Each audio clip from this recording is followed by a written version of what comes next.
Divisional commissioner ने कहा है कि यहां आने का मकसद उर्स मुबारक के इंतजामात का जायजा लेना है। उर्स मुबारक के इनेकात का दो पहलू से ज्यादा लिया जाता है, एक सिक्योरिटी और दूसरा इंतजामी मामला।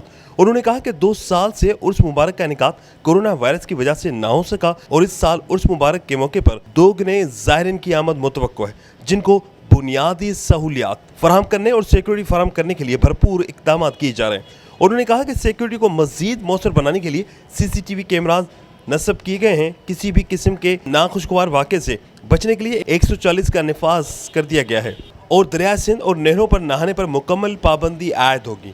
उन्होंने कहा कि पीने के पानी के सबिले और तिबी इमदाद कैंप्स लगाए जाएंगे। 100 से ज़ायद अद्वियात से लेस एम्बुलेंसेस की दस्तयाबी को यकीनी बनाया जाएगा। 250 बेड पर मुश्तमिल अब्दुल्ला शाह मेडिकल इंस्टीट्यूट में 100 से ज़ायद बेड्स को खाली रखने की हिदायत की गई है ताकि किसी भी किस्म के नाखुशगवार सूरत-ए-हाल से निपटा जा सके।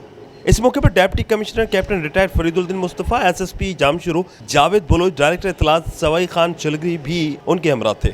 कैमरामैन उमर हैत के साथ इमरान शाह लकियारी, धूम न्यूज़ 24/7 जामशुरू।